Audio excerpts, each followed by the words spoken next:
बिस्मिल्लाहिर्रहमानिर्रहीम। अस्सलाम वालेकुम। मैं हूं मिसेज़ मसूद और आप देख रहे हैं राजा मसूद फूड यूट्यूब चैनल।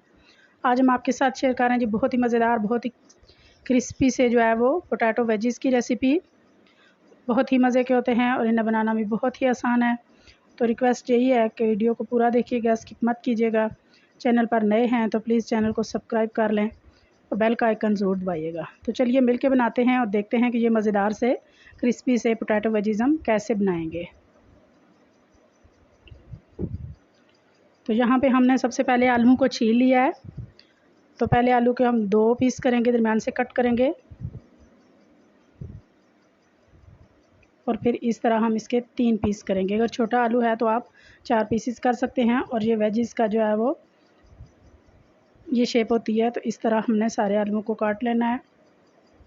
तो आलू हमने काट लिए हैं। तो यहाँ हमने चूल्हे पर जो है वो पानी को बॉयल आने के लिए रख दिया है और इसमें 1 चम्मच नमक डालेंगे और अपने कटे हुए जो आलू हैं वेजिज़ हम उसमें डाल देंगे। तकरीबन 5 मिनट के लिए हम तेज़ आंच पे हम इन्हें बॉयल करेंगे। बहुत ज़्यादा हमने इनको बॉयल नहीं करना, बस 5% हमने इनको गलाना है।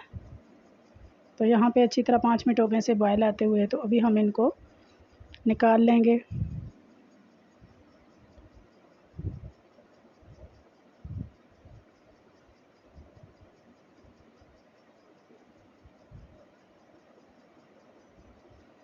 उन्हें साइड पे जो है वो ठंडा होने के लिए छोड़ देंगे।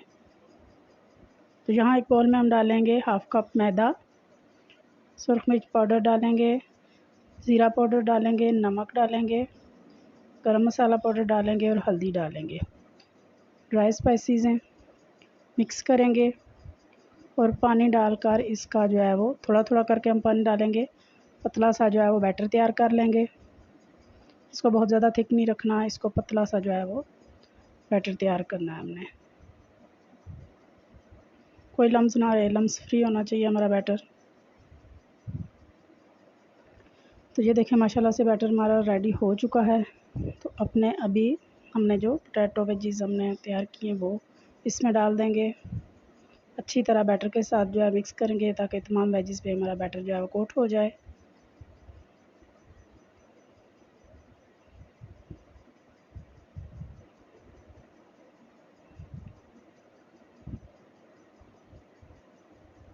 इस तरह बारीक सी जो है वो ये लेयर इस पे आए। बहुत ज़्यादा मोटी हमने थिक बैटर नहीं करना।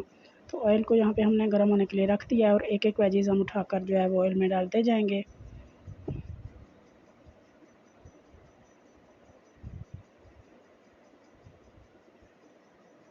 फ़ौरन ही हमने चम्मच नहीं चलाना, थोड़ी देर के बाद हमने चम्मच चलाना है और इनको अलग कर लेना है एक दूसरे से। और माशाल्लाह देखें कितने प्यारे से क्रिस्पी से इनकी लुक आ चुकी है। तो इनको निकाल लेंगे और फाइनली जो है हमने इनको डिश आउट कर लिया है। और देखें माशाल्लाह से कितने प्यारे ये लग रहे हैं। जितने प्यारे देखने में हैं इतने ही मज़ेदार ये खाने में भी होंगे। उम्मीद करते हैं आपको रेसिपी पसंद आई होगी। पसंद आई तो लाइक और शेयर कीजिएगा। बहुत ख्याल रखिएगा, मुझे दुआ याद रखिएगा। बहुत शुक्रिया। अल्लाह हाफिज़।